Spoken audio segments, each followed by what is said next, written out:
already feeling like it's stronger. It's a greater scenario for us. We're together now, the way it's supposed to be.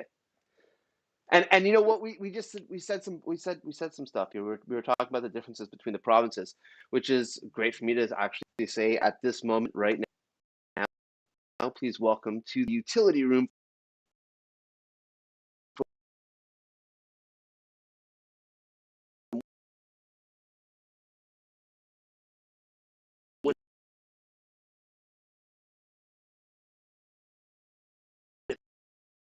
Winnipeg, Manitoba, DJ Kilma, and it's absolutely awesome to have Ontario. Am I Can you hear glitching me? out on your side?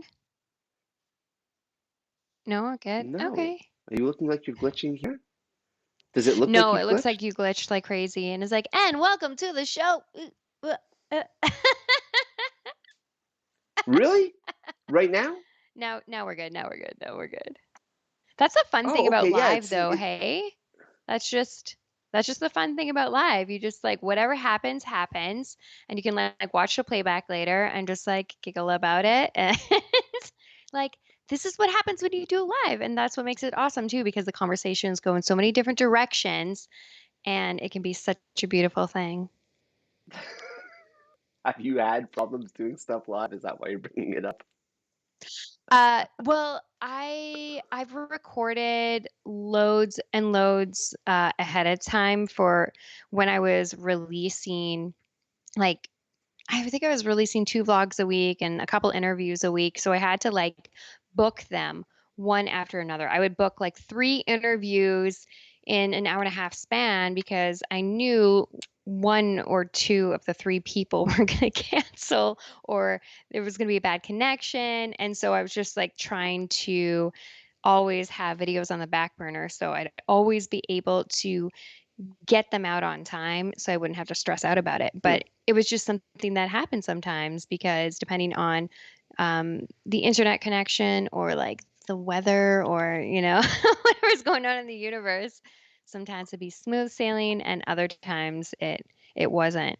And it would be like the same equipment, you know? Hmm. So, but yeah. Yeah, I guess I've gotten stuck. There's been some moments I had like a straight up legend from Toronto, and a big part of Industry Nightclub, and it was an excellent episode. I thought, great conversation, Matt C. And the video failed about 4 minutes into it, and when the video started failing, and the audio's fine right the way through, Yeah. but he literally froze and stayed frozen. And I was at that moment, essentially a very similar moment to where we were. And I guess moving forward, because I've learned my lesson from it, I would have preferred to have both the video and the audio of Matt C. And you can't do the conversation twice. Maybe that's one of the things that Yeah. I'm loving about, like, this is really happening. This is really happening right now. And yeah, a few utility rooms have been pre-recorded, and I've had no choice because some of my guests have been overseas. I had another guest, Crafty Cuts, and again, audio is mostly fine for the entire session we were together. The video has him like almost like if he's watching, he'll appreciate this. It almost looks like he's breakdancing through the conversation, going into like different freeze robot modes, as he's talking, because the video just keeps getting jolted. Yeah, Yeah. live stream. Hmm. But would we have been doing this the way we're doing it right now had it not been for the pandemic? Yeah. Ha- no, no, I'm asking. Would we be doing it this way if it Yeah, wasn't would for the would you be would pandemic? you be doing the live streams that you're doing? Would you be online to the degree that you're online right now if it wasn't for the pandemic? Right. Okay. Right. So I was actually doing live streams before we were really doing live streams. Like I would upload a 15-minute video of me DJing on Facebook. I think at some point they would let you go live, but that was your time limit. And it was just awful audio. And then over the years, it would get better and better. And I was streaming on Ustream TV for a while. I was really obsessed with boiler room style. Like, I'm gonna have a party in my basement with all my friends and they can dance around and I'll DJ for them or I'll have guests on. So I used to do that on the weekly. Like, I loved doing it. And then um, then I was doing a lot more DJ gigs, or I was traveling a lot. So the live streams were a lot more sporadic. And then the pandemic came down and I did a few. Um, for the first, like, I lost a lot of motivation. And it was actually Mark Grimace that was like, buddy, you got to get on this. And he is just killing it on his live streams, telling his rave stories, just vibing out. And so I started doing it and was quite hesitant to it. Now I really like it again. And I don't know. It has its ups and downs, but as far as like all the like interview podcasts and stuff that I was doing for video, that was before the pandemic, and that was just like an awesome way to build content and work with other artists and get their insight to the industry while being from completely different countries and time zones and walks of life. So, um, yeah, yeah. Do I like the streaming? It's not new for me. There's definitely a lot more competition. It used to be just like a few of us, and now it's just like you're competing with the big names for those streaming spots. So you really gotta set yourself apart and consistently build that fan base. Um, Is but this because you've with got a lot of energy towards the actual live outlet? Like, we talked about this before we started, before I hit the start streaming button. But is that what you're talking about right now? Is the competing for day slot, time slot? Yeah, so the market is all over the place with these streaming platforms. Like, who's listening at what time and how can I target that demographic? If I am throwing a show in my city, I know who my target demographic is. But if I'm just like, I'm casting the widest net over the world and like, okay, who's gonna like come with me on Fridays at 8 p.m. Central Time? Like, how am I bringing them over to my channel? What does that look like? um, it's not the same marketing that I was using to try to get people out at the club or even just get somebody to come check out a mix. So yeah, it definitely switched things up for me. But I feel like the new challenge is getting a lot of us to think differently about how we market ourselves and what that looks like, and even just do something new musically that we might not have been able to do if we were doing these live events everywhere. Do you ever think to yourself that it's a little strange that we all need to juggle proverbial chainsaws to make essentially just one thing happen? Mm. And then it changes again. No, And then we gotta that change it that's again. that's a different question. But Yeah. I'm saying, like, the one thing is, I mean, we're all just trying to play music, Hmm. right? And we want to be in front of people and be like, I love this stuff. Will you? Let's find out. Here we go. And Yeah. and and then all these chainsaws just to do this one instant. Is Yeah. is that what is that? What would you call that? Mm. Is that the same? Oh my Like, gosh. for example, would you like? I'm not a plumber, so I don't know anything about plumbing. But I'm going to assume that a plumber doesn't need to have a TikTok, Snapchat, Facebook, Instagram, Twitter, a Twitch, Discord account so that they can do some plumbing. Hmm. Hmm. Yeah, it's strange. I guess if you've done something the same way for so many years and it's been working for you, I can understand why it feels really frustrating for a lot of folks that are like, "Oh, now I got to learn something new. I don't like this." Um, but I feel like it's also an opportunity to find a crowd you might not have found if you kept doing things the same way that wasn't working for you. So there's definitely pros and cons to both of it. Um, and also, there's the part of getting stuck down the rabbit hole of like, so I need to upload some content to this platform, but also, like, I just spent the last 30 minutes scrolling on this platform and I don't even know that time went by. So I feel like sometimes our frustration is like a mixture of like, what's going to work for me? And also, I just wasted so much time. Um, Yeah, I'm not sure how to answer that. Yeah. Where are you going with this? Utility room asking the tough questions. I'm not going really I any. like I it. mean, that's not true. Obviously, I have a mission with each show and each guest, but I'm mostly trying to capture your thoughts. I know that you're absolutely involved with social media, and I follow.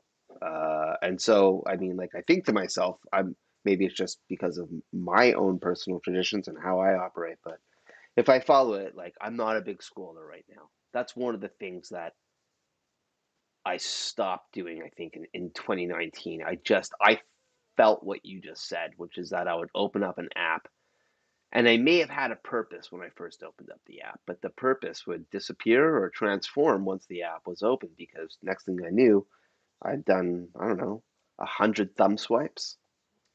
And like you said, a half hour had gone by, and I hadn't really done much. I mean, I liked a few posts and read a bunch of stuff I didn't want to, and read a bunch of stuff that I did, and and then I'm not quite sure what happened.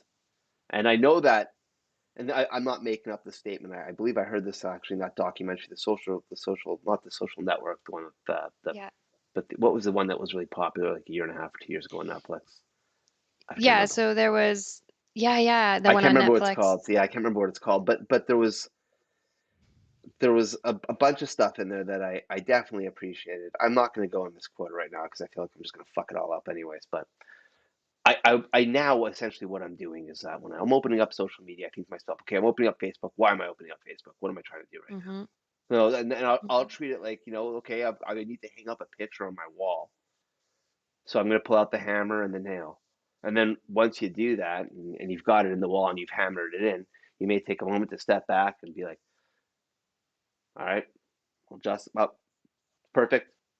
And then you walk off and you're done. You would, I mean, at least not me. I might not stand there for 30 minutes admiring this photo on the wall. Maybe I do if it's a really great piece of art that I like. And maybe this isn't even the best metaphor or comparison for it. I'm just saying that, if I'm grabbing that hammer and nail when I'm done hammering the photo on the wall or the picture, I'm moving on. And I treat all the apps like this. And I think to myself, of course, there's a form of maintenance that has to happen because I'm being like, this is happening or I'm doing this and I want to let you know. And so one of the things I guess also is that I find there's a lot of social media that is just replicating itself. I find that there's a lot of user accounts that are happening, and I could swipe and I'll see that. And I'm not just talking about a trend or a new challenge. I'm just saying that I'm literally seeing the same content again and again and again. One of the things that definitely confused me, was seemed to be a trend amongst DJs, was the 100 likes and I'll drop this song. Be like, what happens if you don't get it?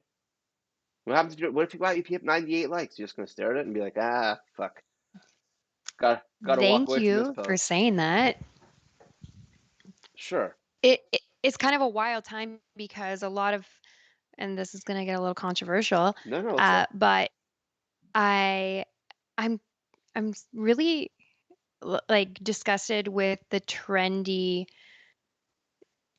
like we care about this cause suddenly because it's trendy, and then utilizing that to like look like this brand that cares about people, and you're only doing it because mm, it's popular right now. Like that grosses me out. mm, When it comes to, like, I think intention is so important when you're sharing content. What is mm, the intention when I post this mix or when I post this story about this experience I had? What is my intention? Who, like, yeah, it sounds gross, this whole like, who's my audience and who am I trying to bring in? Well, mm, at the end of the day, I want to bring in people that give a shit about one another and like want to meet people where they're at and they want to have empathy. So, if you look at my content, you know it's not just music. That's I feel like it's barely music. It's more like all the thoughts happening in my head spilling over. And what you're saying about this, like you're scrolling, you're like, it's the same content. It's the same content. It's like you're seeing these TikTok stories and people using one another's material and we're just lip syncing to everything, right? Over and over again. You're like, haha, yeah, that was funny. Like the first four times, like come up with something new. But people like it and they share it and they like it and they share it and people jump on that. And I feel like we kind of forget that when you put yourself out there and you do it to get the likes as opposed to like get people that actually are on the same page as you or you can learn from or inspire one another, you're missing like the most impactful relationships. I feel like I have accidentally built um a clientele of business owners because of some of the controversial stuff that I've been talking about, the thoughts going through my head about ethics and what's going on right now. And I'm having business owners contacting me all the time, being like, yeah, we're on the same page. And thank you for sharing this. And I wish I could say something about it, but I can't because I have to feed my family. And like they're going above and beyond as business owners to try to adapt to whatever situation is going on. And it stops being about like, how am I going to impress this business owner to like take me on as a DJ? It's like, well, because you're not just the DJ that plays the music, but like you're a good human being that gives a shit and gives a shit even when it's not trendy, even when it's like not popular to talk about something. So I feel like I just like went in a completely different direction. No, But the that's thing that we're safe. You're good. But what you said about like if I'm gonna post a picture, I'm gonna like hammer the nail, post a picture, walk away. Yeah, It's like I've done you're mission accomplished, yeah, right? like think about the thing that you're sending and your intention, and then you're gonna have to just let go of the outcome and go do something else. And I feel like at this particular time in our life, when like for the last year and a bit, so many of us have had to be stuck in situations that we were avoiding by going to work or by going to the gym or by doing whatever. So, like, you're not dealing with the things going on with your family, you're not dealing with the stuff going on in your career or not going on in your career. So, we're scrolling, we're scrolling, we're scrolling, we're getting angry, we're starting fights with people online, we're posting things that are like trendy because now we care about things. And then we call it a day. And I feel like you could use it for good, but you gotta think before you speak and or like just take accountability if you screw up. Um, yeah, it's social media is such an interesting place, and I think we let it consume us when we're supposed to be the consumers. Yeah.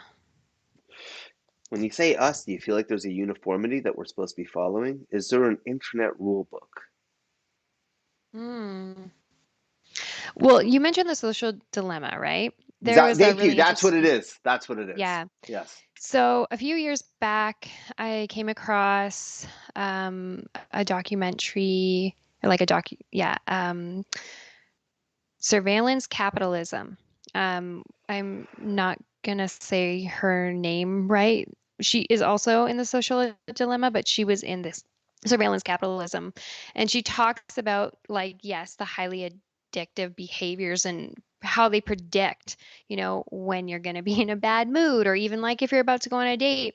Um, like they know how to emotionally manipulate you and they utilize these programs in such a way where we're literally letting them control us. So if we do not take a step back and for artists, I really feel like you need to build your content offline and either schedule it to come out and then like have a day where you check in and like engage with people, um, so that you become in control of what it is you're putting out there, both on a like an emotional level and a physical level, because these programs are highly addictive. They were made so that yeah, we consume the content, the products.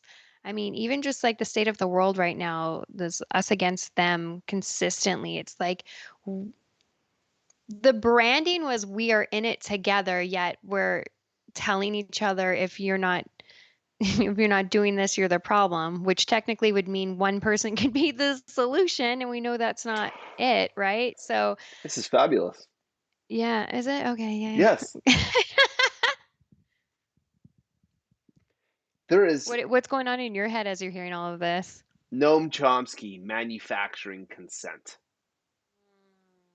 and that humans once upon a time had to schedule themselves to be in front of a screen, Mhm. and now that rule is definitely, you said something like we all need to adapt, and it might sound strange for somebody that wasn't doing something before but now they're doing something now.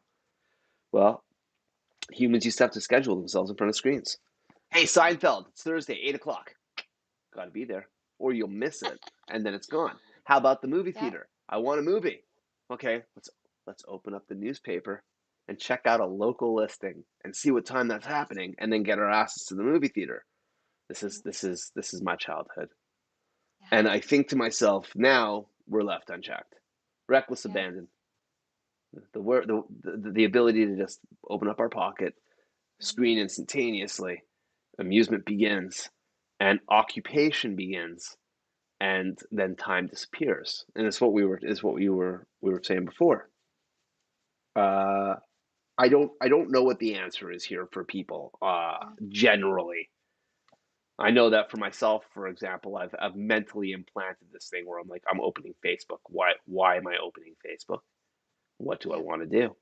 You know, I love it. well, for me, I'll tell you what, I love that Facebook has, I'm not quite sure what they've done, but they've done something so that allows me to use my fan page, Jello, as my page. Like I can scroll, and so I've gone I'm and I think to myself, ooh, I'll now remember something, a new entity brand, something, and I want Yeah. to follow it, and I can follow it, and then this is all that populates my stream. So I'm not following any CNN. I'm not following Now This News or any of these other outlets, be them, you know, major or social, that are with Mhm. news and stuff of different rhetoric constantly bouncing around my feed. So I see it, and I think to myself every time we're pulling the slot machine lever with our thumb, that Yes. all of a sudden this conversation comes up before me. I may be absolutely uninterested in the conversation. This doesn't mean that I wish for this, whatever the interest of the conversation is, to disappear off of Earth, and I wish it danger. It just means that I'm not interested, and Mhm. I'm going to move on with my life. I don't need to be interested in 100,000 topics. I'm okay if I have whatever topics it are, whatever that number might be that I'm interested in.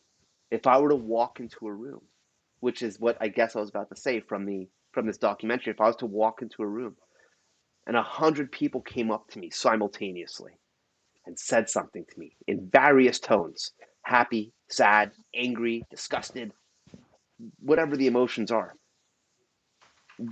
how might I feel? I think I'd probably feel pretty confused. Mhm. I don't know who to speak Mhm. to first. I don't know how to address which thing first. I don't know if I'm going to say something. All of a sudden, this group of people over there, they're very offended. I I could say I wish, and I mean it. I don't. Well, that's not true. Fuck Nazis, okay, and racists. Yeah, they can eat a big bag of shit. But otherwise, you know, like, if you've got a belief in something, then and you're not trying to hurt anybody with that, then hey, you got a chance to do it, and I think you should. And it's a strange conversation. That's why I asked, what do you think about, what are the rules? Mhm. What are the Mhm. rules of the internet? And you're right. One day it's this, the next day Yeah. it's that. And then I brought up Noam Chomsky. You asked me what I was thinking. That was the first thing that I thought. The other thing that I thought was 1984 by George Orwell, and how one day we're at war with this, and then and the next day they're Yeah. our allies, and now our allies, we're together, we're fighting this other thing. And I don't know why everybody's You fighting know, each other right now. The internet has become, especially Twitter, is a very strange place. It's tough. It's tough. I feel like it's really tough to scroll on Twitter. I feel like the same question I would ask um, when seeing something on the internet that upsets me is the same question I have to ask myself when something in real life upsets me. Like, what is this distracting me from? Right. So if there's a narrative and that narrative is being pushed in front of my face and it's pissing me off and I'm feeling a certain way about it, Like, what else is going on that I'm not paying attention to? Because as long as I'm worrying about something, I feel like I'm doing something about it, but I'm actually not. And this happens in our careers too. Oh, I'm angry because this DJ got this gig and I feel like I deserve it because I've been DJing longer than them. But like maybe that DJ has been doing something that you haven't and you don't want to take accountability for it. Or maybe it has nothing to do with what you think it does, and you need to like reflect on yourself and think like, hey, why am I not uplifting this person? Why am I not excited for them? Like what's happening internally? So like I don't like the rules of the internet like just blow my mind sometimes because I think about how I talk to people in real life and what those interactions look like. And the same person that would say something hurtful to me on the internet would never say that to my face.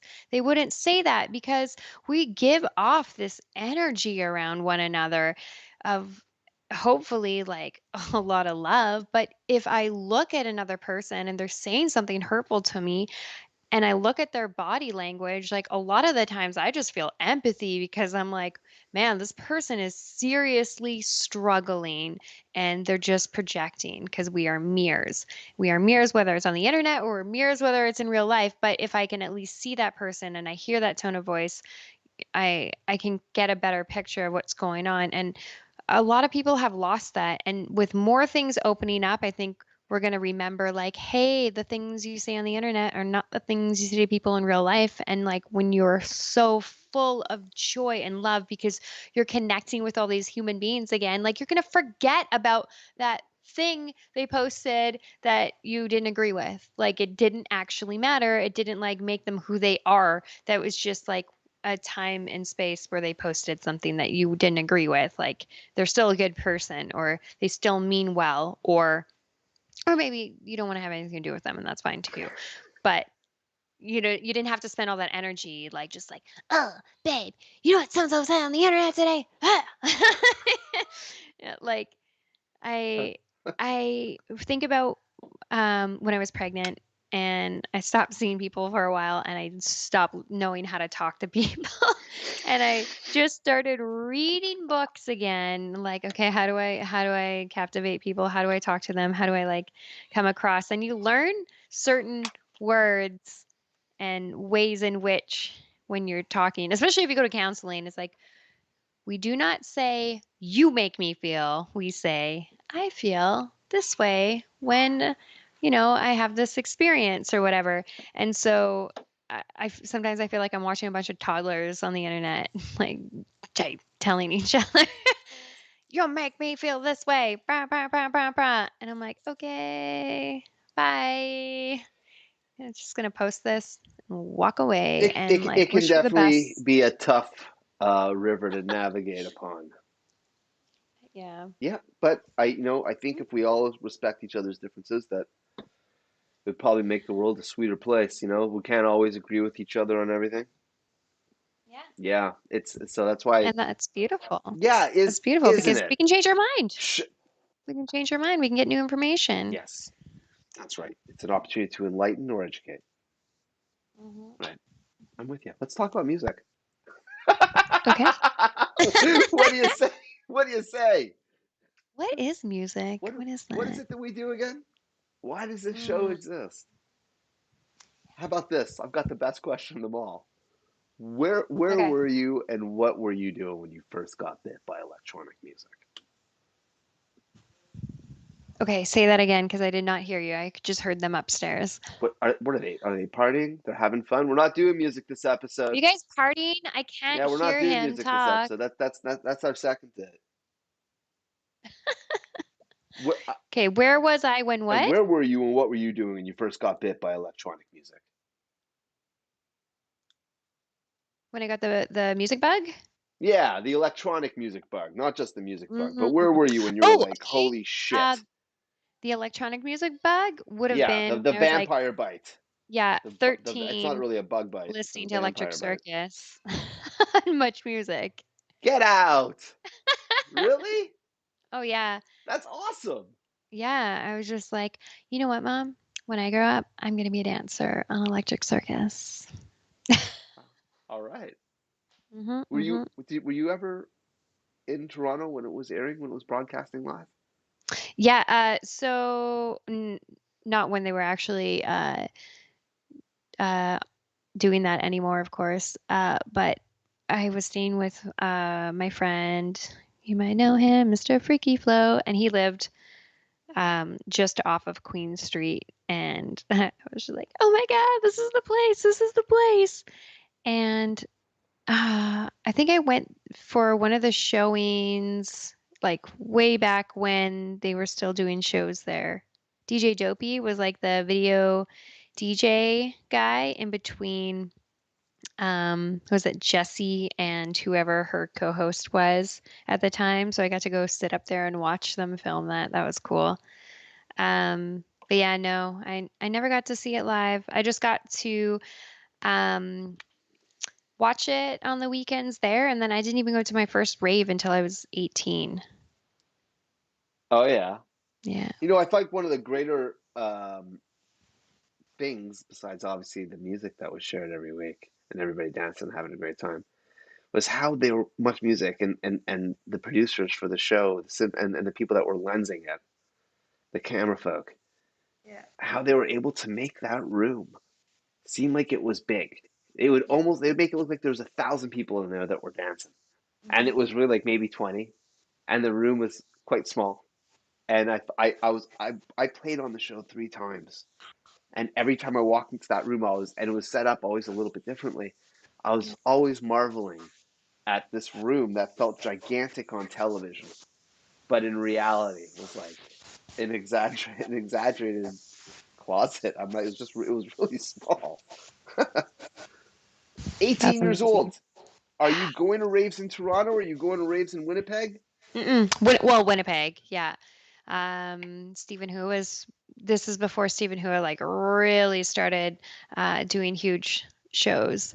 Yeah, it was his, I think was it Soundwave still? Yeah, and I think I I was only going to like a few raves before I was like, oh, I like drum and bass. Oh, I'm gonna start buying vinyl. Okay, yeah, DJing, this is what I'm gonna do. Uh, so yeah, it was so wonderful because what I loved about it is that I was always exposed to new music that I'd never heard before, and it always created a different like physical reaction you would when you would hear like different genres or different subgenres of music, especially when you don't know what the music is. Like you're so new to electronic music that you're just like, I know Prozac and Venga Boys and like I was really into Band 695, but like I didn't know the different genres, and you were just exposed to a lot of the same popular radio dance music, right? So it was so exciting, especially when you would pick up a record and you're like, wow, this is like 10 years old and it's this good right now. Yeah. I one of the I there's a lot of disdain, bad vibes thrown towards like Venga Boys or Eiffel 65. I'm blue. But had it not been, this is the gateway drug, is it not? It is. It is. Yeah. It's the thing that makes you go, I want more. How deep does this rabbit hole go? Where can I go now? I thought trance, and I still do. I think trance is like the gateway genre for all of us. Yeah. So it's dope that you were getting into drum and bass before all. But were you like into hip hop Oh before yeah. Oh yeah. Well, I mean, reggae? mostly like R&B, but I was like Busta Rhymes, Missy Elliott, Aaliyah, Sean Paul. Like I loved all the cheesy, like all those Sean 90s, Paul had a 2000. run. Sean Yeah. Paul had a run. It was just like hit after hit after hit after hit. He did. Sean Paul had a run for Hmm. sure. It was just great, and all that stuff was just. He's still to this day. It's still great. Yeah. Yeah. Yeah. And I mean, it's kind of funny the progression over the years because drum and bass is what I started. DJing, and then eventually started dabbling into dubstep and electro, and that was like a no, no, no, no back in, I guess that some scenes are very cliquey and they're like, you can only play this some genre of music, and I didn't want. Drum and bass jungle is definitely the that and I feel minimal techno might be the most chin scratching genres of electronic music. Oh You my get God, people like, who are they're ultimately sincere for these genres. I need to bless them, and we need them. I mean, otherwise, if it wasn't for this sincerity, I mean, who knows where the genre might yeah. be? Yeah, I don't know if that's really gatekeeping. Is that gatekeeping, or is it cheerleading? I mean, I guess it's gatekeeping if they actually keep the gigs from you, but I mean, Okay. you can still do your own gigs. You can still find somebody out there that wants that. I remember um, when I did start doing like little out of town shows here and there, it was well received in some cities and not others, like Montreal and Halifax. And I want to say Edmonton were like pretty cool about dabbling around in different subgenres of drum and bass, but Toronto didn't really seem to like it. It's like you've got your jump up crowd, you got your neurofunk. Like it was there was definitely and even Winnipeg. Like Winnipeg was pretty snotty about that too, which is hilarious because over the years I've seen a lot of those guys like start dabbling in other subgenres of drum and bass. Like, okay, maybe it's not so bad. But and then there's me like by 2014, I'm like, fuck it, I'm rebranding house and techno. Like I'm done. I'm done with drum and bass. I'm Why? ready for something new. I was just progressing over to that area, and because like the Yes, SWAT but brand why? was What do you mean? Just it's not just, not just. um I'm calling you out. okay, sorry. You'll have to backtrack then. What are you calling Okay. me out for? The move. The move. The Why? Why? move, the like the Yeah, rebrand, because the you said I switchover? just. Yeah, I just. I'm leaving it all behind. What? Yeah. What were you leaving behind? Yeah. Okay. So the SWAT brand was known for drum and bass and sometimes dubstep, whatever. But the brand was like so heavily influenced in that anytime that I would go out and I would play any other genre, people are like, "What? I came here for drum and bass," and I'm like, "I'm kind of, I'm not feeling it anymore." And because there was so much brand confusion around that, I just wanted to let go of that image, the stories, just I wanted to just let it all go and start fresh. Like, hey, I'm going to take the lessons that I learned from this experience and utilize it in this new brand. And this new brand can go where I want it to go. So knowing house and techno was like the main thing, I still like had it. Okay, so we're going to do this so that if I do start dabbling in other genres at all, like it's not going to be like we know her for this. It's like, yes, she has her house in techno that is what it is, but I'm still going to dabble around. And one of my friends, Mollify, hooked me up with this company called Lux Life Sound based out of Toronto. And they have women across North America that they book for all types of gigs, corporate, fashion shows, what have you. But there's still the artistic form in there. So it's like you've got your flavor and your genres um, and your style. So if the client wants top 40, like what they're getting is the remixes or vibe of top 40 from whatever era you want. and and you're setting a stage, you're setting an atmosphere. And so this new brand was about being able to be who I am and grow and change and be accepted for that. And again, like take all the lessons learned from that experience. So with the new brand, Kilma, um, it was all about don't kill my vibe. And I wanted it to be this I love empowering that. thing where if some vibe killing situation happens, what was the lesson and how are we going to do differently? Because I would constantly get messages from people like, "Hey, I see you doing this show," or "Hey, I see you doing this thing. Like, I'm having this experience. How do you think I should manage it?"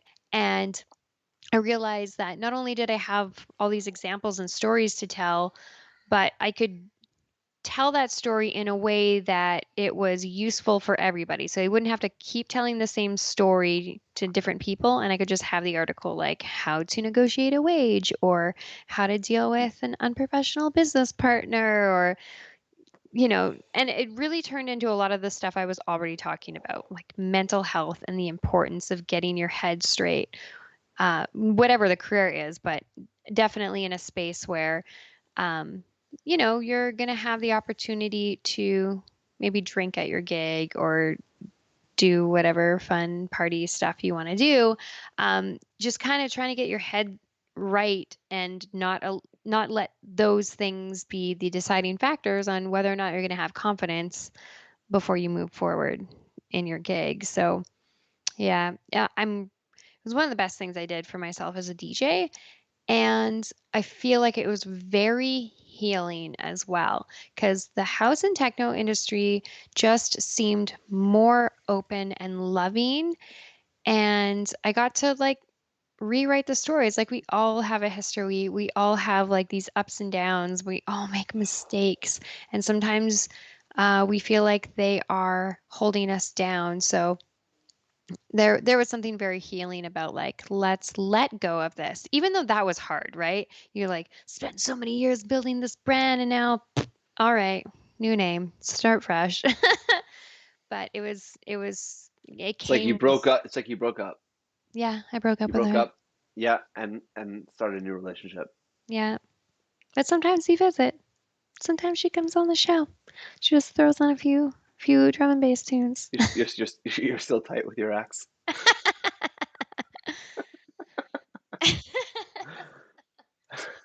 Only that one. Why not keep the name and then focus on one, and then when you had the urge to draw, when you had that inspiration to use that as the outlet for it, why end it? Because I wanted to, because it made sense, because I guess for all the reasons I pretty much said, but All like right. Yeah. I know people that have kept their brand names and changed throughout the years, and that's Mm. awesome. And they've done an amazing job with that. And this is what felt right for me in that moment, and I don't regret it. So I Mm. guess I made a good decision. Hmm. Yeah, But yeah, the well, brand whatever works best for confusion, you, obviously. Yeah, yeah, for the sure. brand confusion was huge. Like that, like getting booked on a lineup and people being like, wait, what are you like? What genres are you playing? And that would definitely affect bookings as well. Like, why would we book you? You're a drum and bass DJ. This is a house music show. I'm Was like, this oh, I am tougher a house locally music. though? Not What's not in that? not This was tougher locally, not in other cities. Do you find that the branding, like that type of idea, where it was tough, you'd show up, you'd be like, wait a second, It you're was not house both. music? It was Really? both It was both. because it was actually a friend out of BC. We had gone out for dinner before a show, and she's in marketing, and she said to me like, "Girl, I love what you're doing, but like, who is SWAT? Like, what is she? What is that about? Like, 'cause like it's kind of confusing. It's really confusing from a brand aspect." And I was like, "Oh, maybe I should learn about branding." Because I had just been like throwing things at the brand, like, let's try this, let's try that, let's see if this works. So once things started to come together and work, I was like, oh, I branded it a little too well. But yeah. Does that make sense? Does that answer your question? It answers the question, and it makes sense. I mean, we're doing a bunch of stuff. I record under, I don't know how many different names I record under. I record under some names. Not everything's Jello, you know. And if I've done something, I'm like, oh, this is really housey. It's for that. Because sometimes I'll sit down and I'll be like, oh, I've got this idea in my head. This is how I want it to go. And then halfway through, it's like, well, that didn't go the way I wanted it to. But oh, this is a happy accident. And I'm not really like house music. Doesn't mean that I don't like it. I love it, But that's just when I get up, I want to dismantle things. So I'm, I don't know, different vibe maybe. It's just, yeah, my thoughts. I dig it. I dig it. Okay. What's next? What is next? What is next? Um, Okay, so I'm building a lot. Okay, so it's kind of music related, but it's not. But it's building Okay. a lot of content around teaching DJs. And this is something that I've done for years, but now it's kind of gone from not just the vlogs, but more interactive workshops and podcasts. I'm now on Spotify. I'm so excited. Uh, I was actually just talking to a friend about this. I don't know if you've heard of the Passionate DJ. David Michael and Mo and Trip and Tony, they're amazing.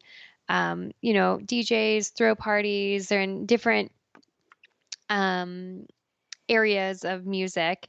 Like Mo Dingo, he is also into the fitness world. And so he DJs events and competitions as well. And we were chatting about Spotify and monetization and all these different ways of potentially making money and grabbing viewers and all this jazz, all the business side that, you know, you think you hear it and you're like, oh God, this sounds awful.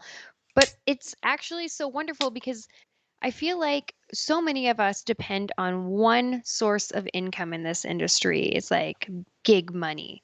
And you'll hear so many artists say, like, there's no money in music, there's no money in music. It's like, man, there's so many different revenues in which you could be creating money, whether it's, monetizing on your Twitch platform or having a donation button or selling stickers or like whatever. Like there's so many different ways in which that we can bring an income. So with the courses that I've been building, it's not just in branding, but it's in like getting creative about that and taking some control and power back because I feel like we just disempower ourselves when we depend on other people for our income in one space. And then, something like this inevitably happens, or a job loss, even non-related to a pandemic. And people are like, oh my God, what am I going to do?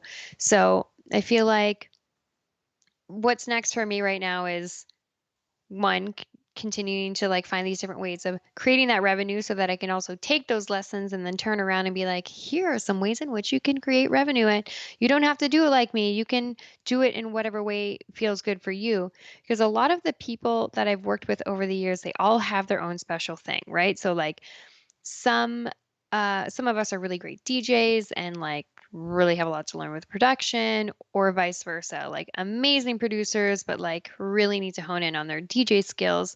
So, how do I make it as a DJ if like all I'm really good at is producing music? Well, you can sell courses or work one-on-one with people. You can like find a way to get people to check you out and be like, hey, I just learned how to do whatever in my production program because I looked up this guy and he had this quick little 5-minute video. And, now I'm taking his course because he had this free content out there. So, yeah, I'm just trying to find these creative ways to help people while helping myself. So it's not just like, when you like help somebody so that you don't have to do your own stuff. It's like, okay, let's have these experiences, let's try out these different things, and then we see what is working, and if it's not working, who is it working for and how can I learn from them? And then, like with all the podcasts and interviews of talking to other DJs and working with other producers to be able to come back with like, here's what this person recommends, or here's what this person's story was, because what works for me might not work for you, but you might find something in here helpful.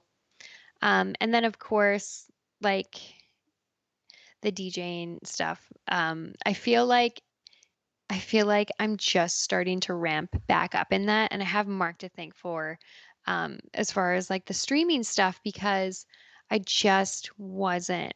I didn't feel motivated to make music. I didn't feel motivated to play music, especially in the winter months. And so that encouragement really got me excited and playing around again, especially since like on a space like streaming websites, you can really go in whatever direction you want. So on Wednesdays, I play like hip hop and soca and R&B and new disco or whatever like chill vibe I'm feeling. And so it's kind of like putting myself out there for different potential clients, and yeah, bring in some new people.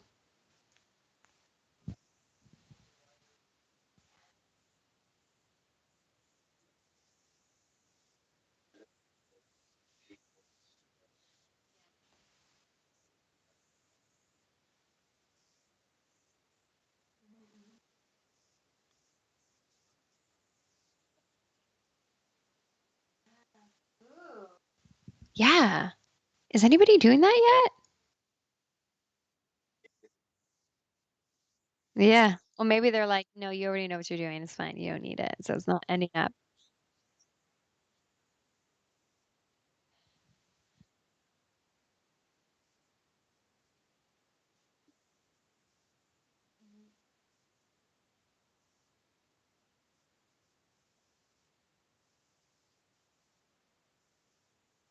Yeah.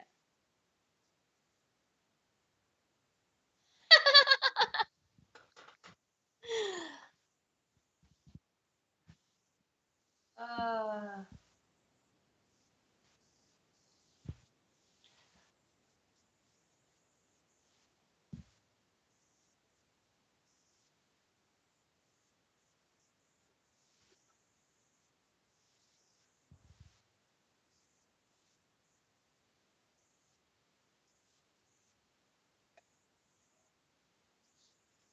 mhm.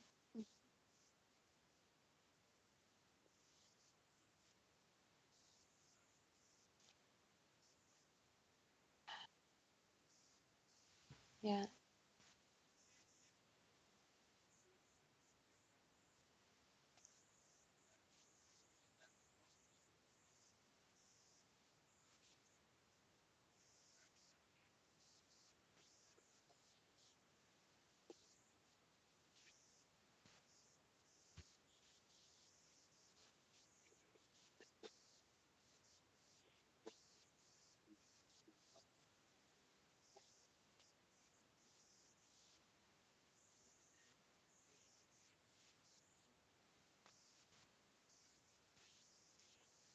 Mhm.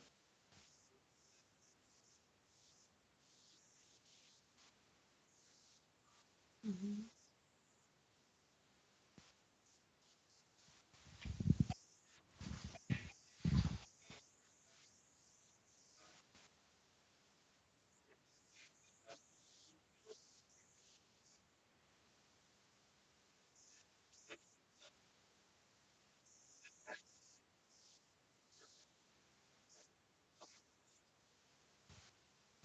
Oh, and it's so much smarter. So much smarter. Like I think if, Mhm.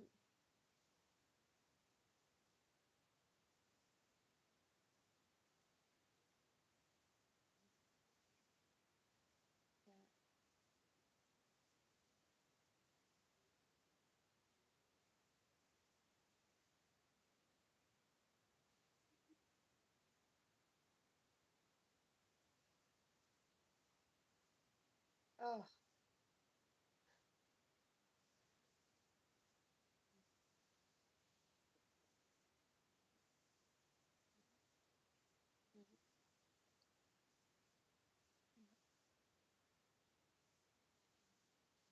Yeah, yeah.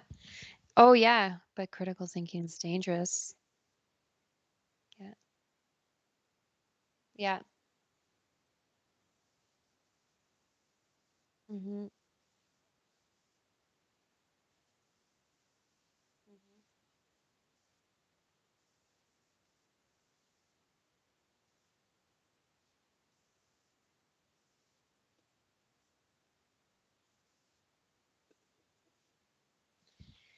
Do you ever go ahead.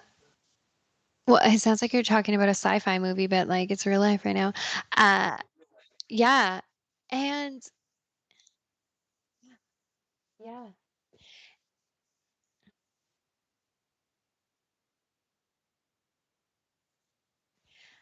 What I find incredibly interesting and like it, yeah, if you feel attacked, like maybe I'm talking about you, but we People are so quick to jump to be like, this thing is happening and it's not okay. And you're right, it's not okay. And also, like, are you paying attention to where you're buying your products? Did you know, like, that little powder in your makeup was mined by a child in this country and children die from mining that, or that healing crystal that you bought? Probably from Madagascar that you got on sale on Amazon. And again, like poverty and people dying. It's like, but you're not thinking or looking into that, but you saw this clip on the internet and you're outraged. And it's like, yes, valid. And also, where is all the other accountability? Because like we can like really hammer in on this, but that question poses like, why is this upsetting to me? And why am I putting all my focus and energy into this? And like, is there something that I can do? Or am I just feeling like I'm doing something because I'm angry, because I'm worried, because I retweeted it? Like it's not really giving people accountability because they learn about the injustice that are happening to people that look different from them, and then they decide, I'm going to go on the internet and get mad at other people that don't agree with me, even though I just learned about this 5 minutes ago, even though these documentaries that are being recommended to me have been out for years and I'm telling people to go watch them. Meanwhile, maybe they already did because they did it before it was trendy or they cared before it was popular. And maybe they didn't shame everybody, but asked more thought-provoking questions about like, hey, like, have you looked into the company that manufactures the thing that you're like continuing to support? But then there's also that like consumerism that we're seeing as well, where it's like support local, like they really need it. And meanwhile, like a lot of us are like, hey, I want to look like I care, so I'm going to post a picture of this thing that I can't afford really, but I'm spending it to tell everybody that I'm supporting local. It's just like this consumerism of products, and then like the whole thing that social dilemma talks about is like you if you're getting the thing for free then you are the product, so when you share the thing when you tell people about the thing that you literally just learned about, it's just feeding right back into the thing you don't even realize is consuming you.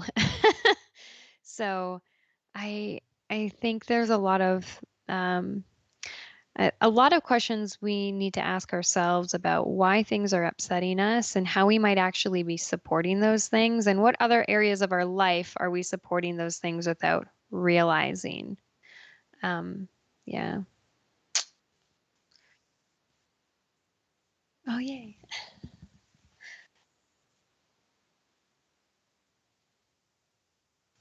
What's that? Uh, yeah, yeah.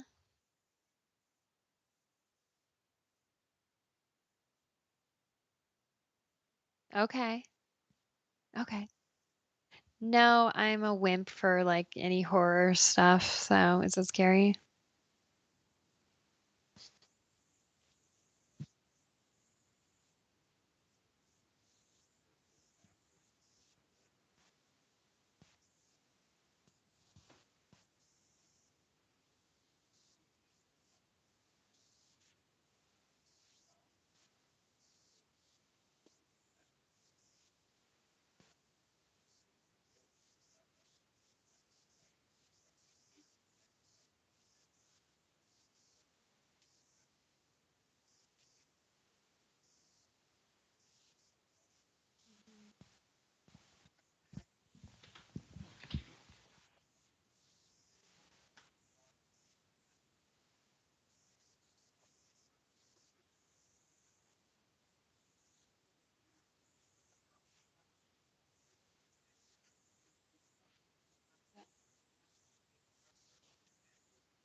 Yeah.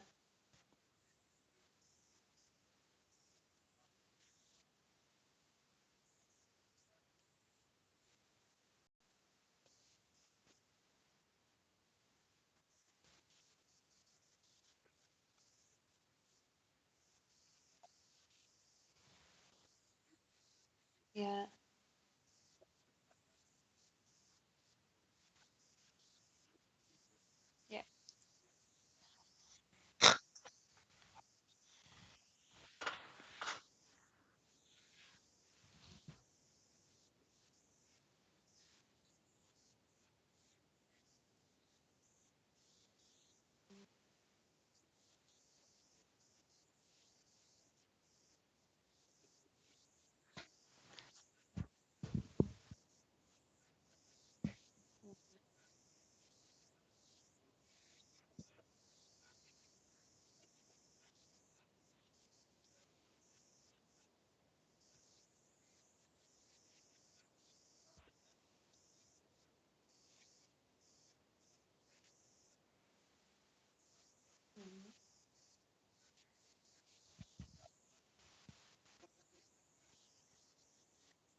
The clean version? The clean version?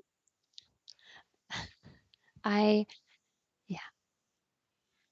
Oh yeah, because I do corporate gigs at like malls, I have to have the clean versions and they're quite hilarious, to be honest. Yeah. Yeah, and in some cases like you're like there's like three words in this song because there's so much profanity. Um yeah. Yeah.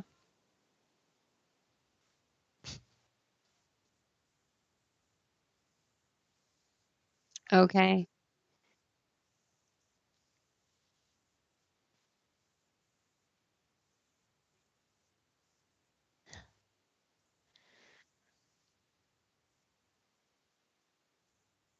Mhm. Yes, yes, yes.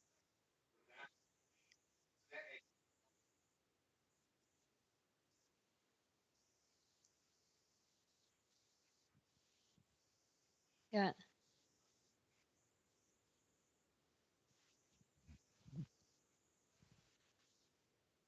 So you feel like this interview is like the clean version? Is that what you're saying?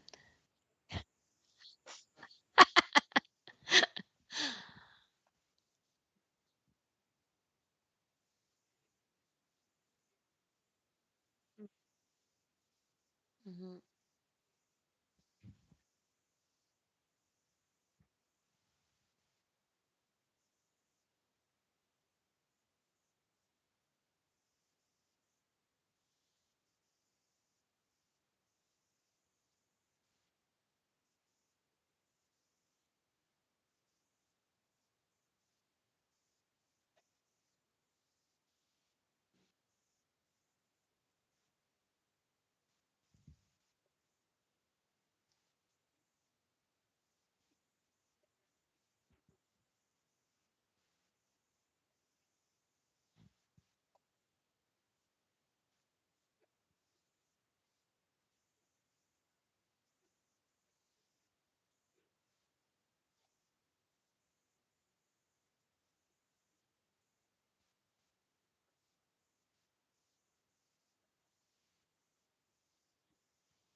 Mhm. Am I supposed to answer what that rule is? What is the answer to what is the rule? I, mm, no, I don't know what the answer is. What would your answer be?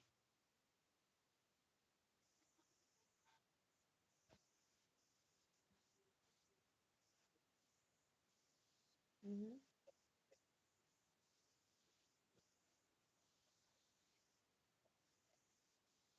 Mhm.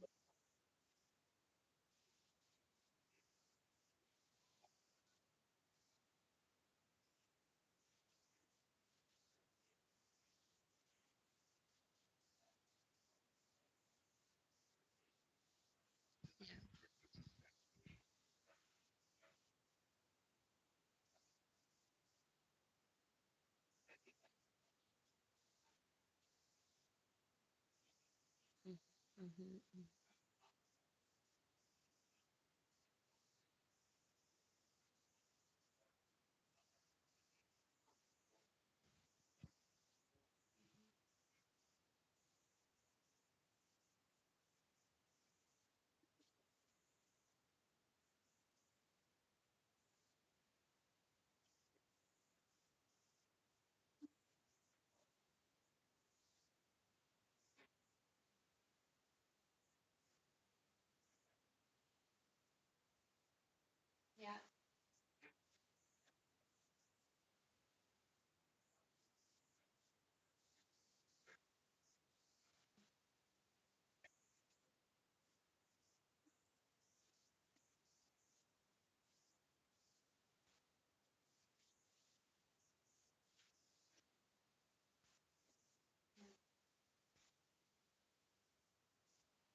I think that's a fair rule.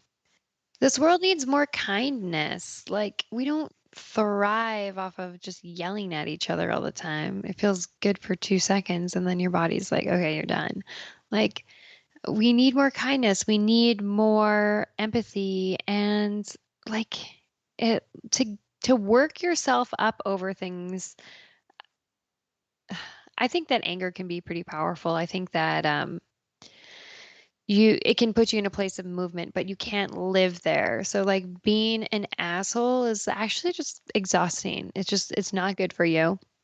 And I something that like yeah, the policing yourself, one of the things that like came to my mind as you were talking about all this stuff, like walking into a space or whether it's like a club or a conversation, like I feel like it's like read the room, people. Just read the room. What's the vibe? Like, is this appropriate? Yes, no, okay. Is this like the energy you want to put into it?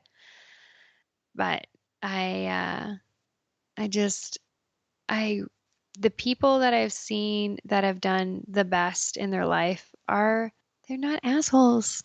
Maybe they were for a short time and they realized it didn't work for them, but they're happy. They're maybe not always happy, but they try to at least put out that kind of energy towards other people. And even if they're struggling, like just don't be a jerk. Just don't be an asshole. I like that. That's a good rule for a club. I love that.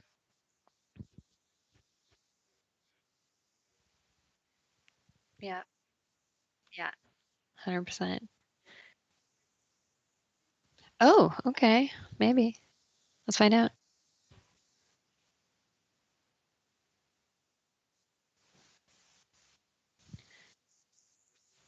Did you say Taylor Swift? All I heard, oh, you're taking a swig. I thought you said Taylor Swift. I'm like, what?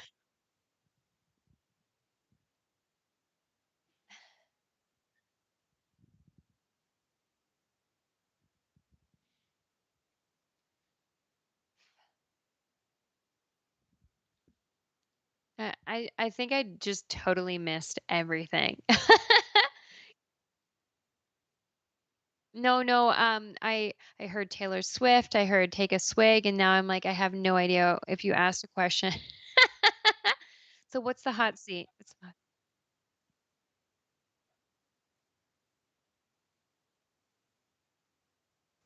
Yes.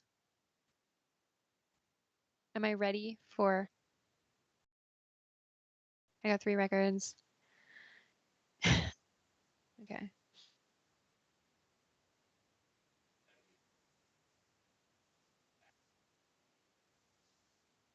Mm.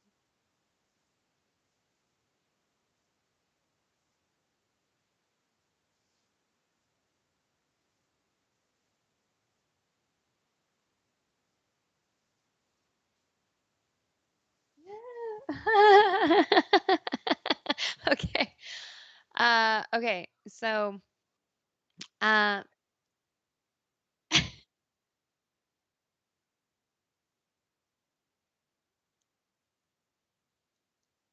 yay. Oh. Oh, I was just gonna say, like, you're so great with interviews because, there often people get asked the same questions over and over and over again, and you're like so freaking fantastic at this. So yeah, thank you. Thank you. That's an honor. Okay, you want to hear these records? Yeah. Yeah, yeah. Yeah.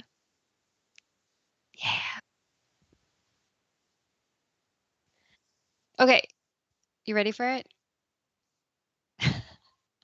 Okay, Dreamer, Live and Joy. Dreamer, Live and Joy. I'm a dreamer. Because when you throw that jam on, you can tell the age group, and it's like one of those things that were popular at a time. Like if they were around my age group and they had been watching like all these like Much Music shows, then it's yeah, especially the girls. I see them singing. It's great. Um, something a little bit newer, and I'm not gonna say the name right because it's like letters and numbers. But the producer is Little by Little, and I want to say he's from France, and he just yes, and he just produced Jean or yeah, Jean. What's that? Little by Little? Yeah. Like the producer, the producer name is Little by Little. Yeah. I just can't remember what the song's called because like if you've seen some of hit, I think it's core number 42. I'm gonna have to look for it now.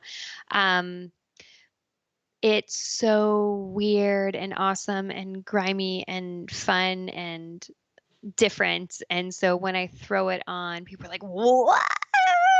Love this. What is this? Who is this?"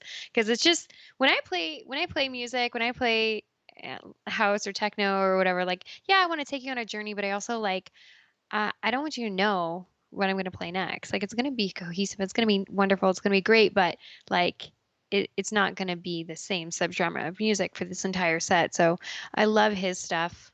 But yeah, that one particular tune that I'm not going to even attempt to make the sound for. Um, and oh my God, I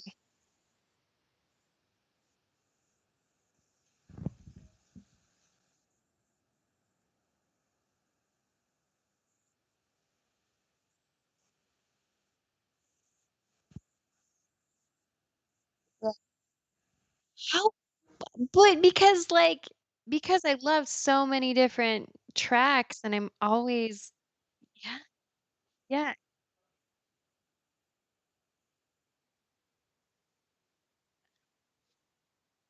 yeah, yeah. Well,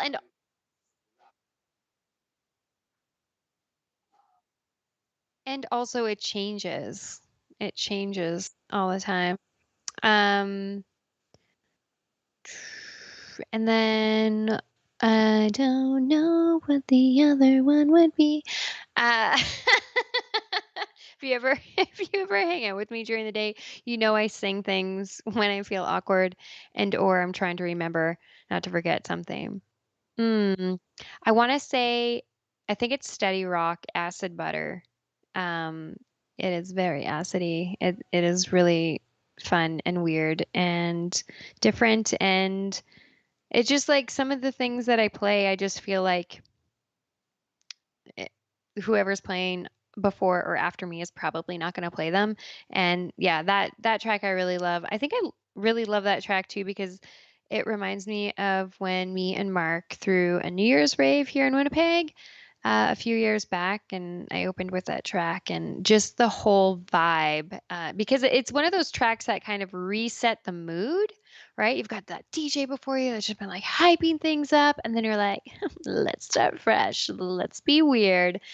And yeah, it's smooth like acid butter. Mhm.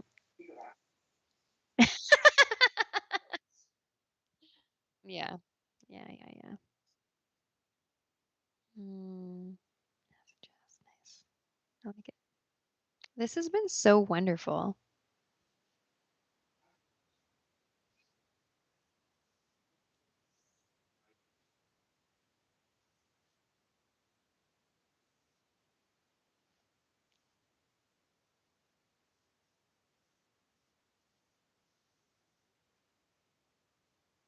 Yeah.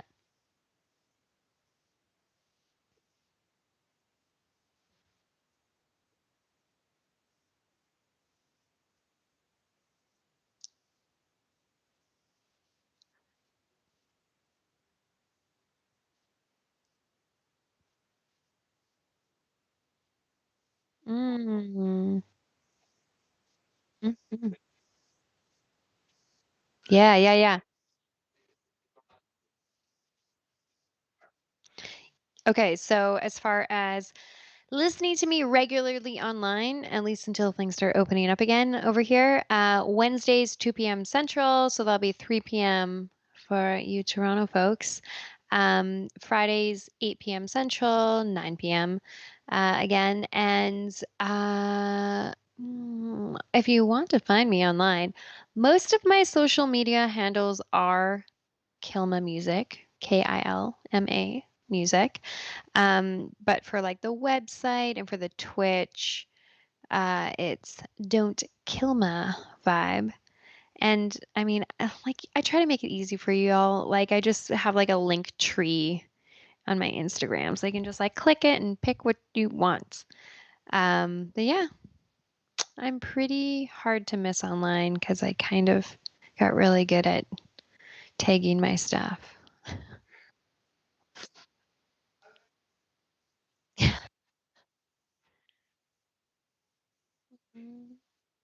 Thank you.